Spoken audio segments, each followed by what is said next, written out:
What's going on, guys? You watching Unwind. I got a little car video for you guys today. I'm out and about, and to tell you the truth, the area I usually film in is quite a bit messy right now because of the new addition in my family. So it's just a lot easier to shoot in the car today. I'm wearing my Quartz watch. This is my G-Shock, the GA2100, the Casio, because the case shape is sort of reminiscent of an AP Royal Oak. Of course, this is a lot cheaper, but it is a pretty popular model. I slept on it for a long time, and I am going to get around to reviewing this watch.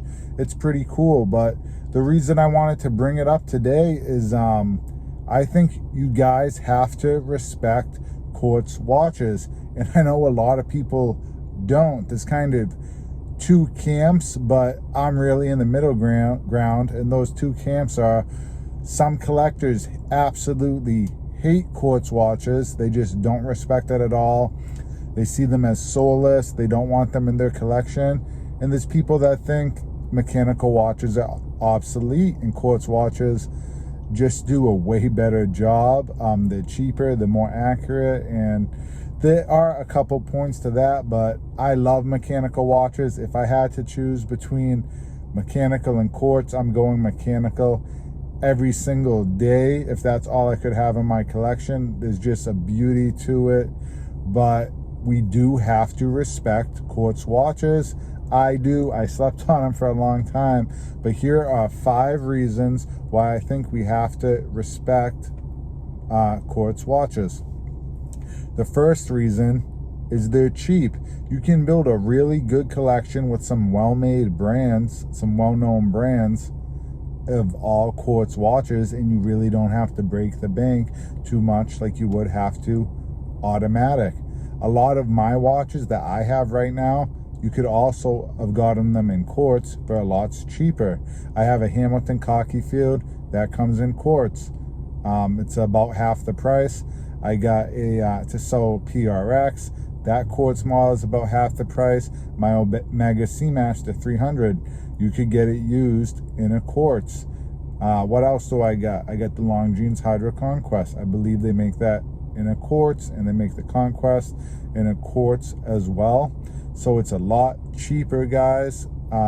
Price is a barrier to entry in this hobby, of course. So if you don't want to break the bank, you could definitely start looking at some Quartz models.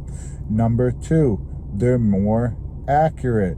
Even the best mechanical watches, you're not going to be getting time like you are on the cheapest Quartz movements, which are a couple seconds, 5 seconds a day, but plus or minus. But the really well-made Quartz, like Grand Seiko, are plus or minus a couple seconds a year, and that's just unheard of.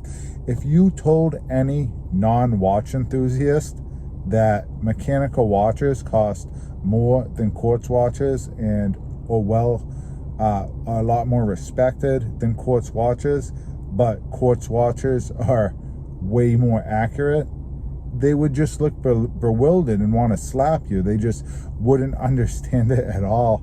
If you think about it logically, if they're that much more accurate, and what we're trying to do is keep time, then it's kind of a no-brainer to go towards Quartz watches. Again, I love mechanical watches. If I had to choose, I'd only have mechanical watches in my collection, but we have to factor in that accuracy.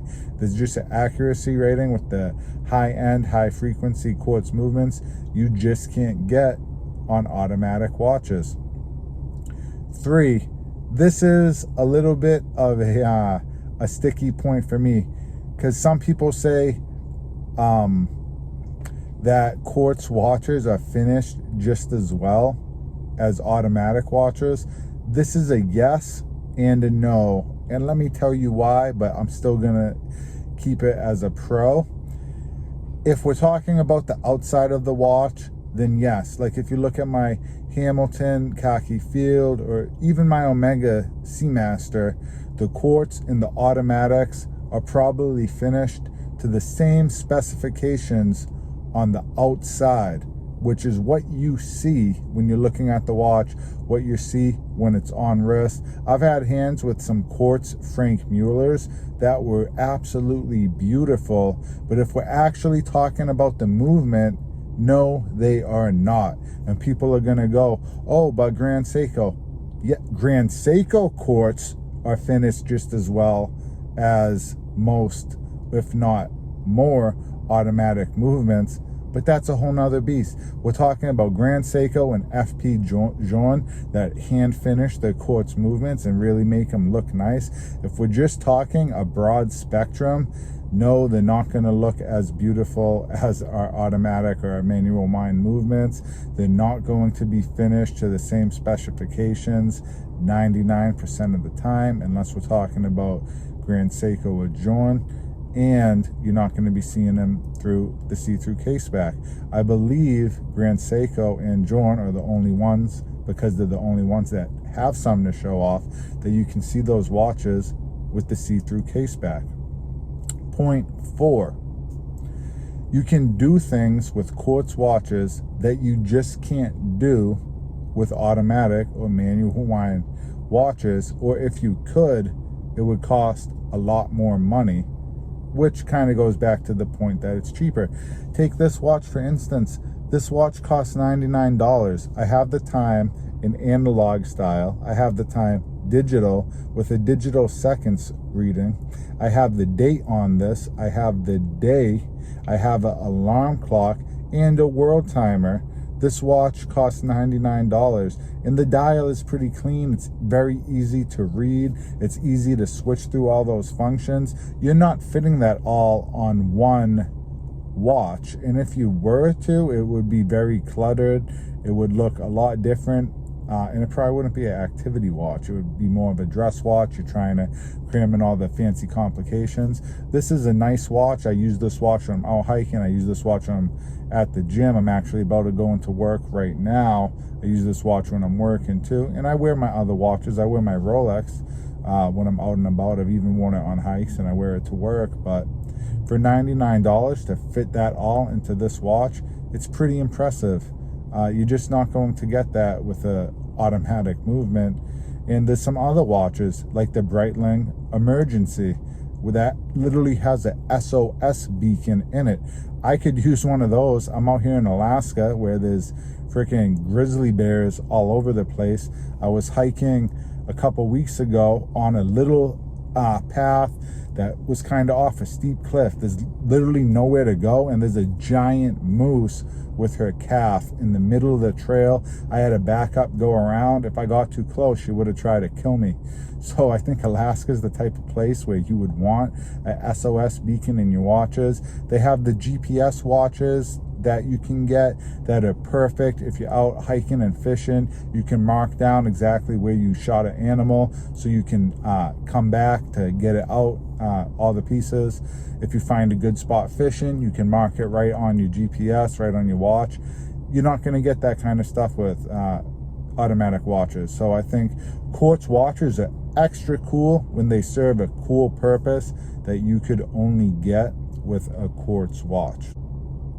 And point 5, they're easy to service. Some quartz watches, like a solar watch, you literally don't have to service. As they say, I've heard that those don't work quite as well as they're marketed. They're marketed kind of as like a lifelong, you're never going to need to change the battery, but in actuality, I guess you do have to change them every 5 to 10 years. A regular quartz watch is more about 3, but it's pretty easy to do. It's going to cost you, $50 to change out a quartz battery. When servicing your other watches, there's a lot more to it. It's going to cost you a lot more. And you can probably change a quartz battery yourself. I can't say that. I'm not about to, look up how to service my Rolex myself. I'm going to have to pay someone to do that, and it's going to cost a lot more. So if we're talking about ease of servicing, all you got to literally do is change that battery. Well, now that I'm thinking about it, I guess on a couple quartz watches, if they're divers, you may want to change the gaskets and make sure it's airtight, but it's still going to be a lot cheaper. than if it was an automatic or manual wind movement. And some quartz watches, like the Moon Swatch or some of the cheaper Timexes, they literally have the slot on the back that you just flip open, shove in a quartz, and flip that slot back open. Super easy to do yourself. I actually prefer that. I wish the G-Shock had one of those. If I'm going quartz, I want it so easy to change the battery, and I know there's a quartz in there, so there's no reason to hide it.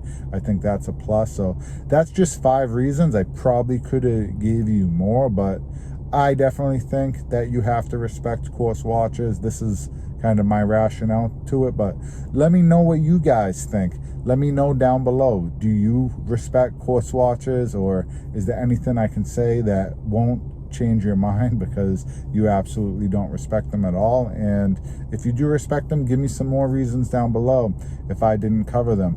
Thanks a lot for watching today's video. The channel's been growing a lot lately, and I really appreciate it. We're up above 1,000 subscribers at the time of filming, almost at 1.1 thousand. It's really cool.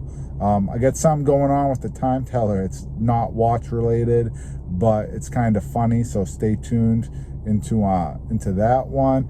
And please do me a solid, guys. Give me a thumbs up, hit the subscription button, hit the bell icon. It helps out the channel so much, which allows me to get my hands on better watches and work with more people, so I have better content to deliver to you guys. It's a big cycle, guys.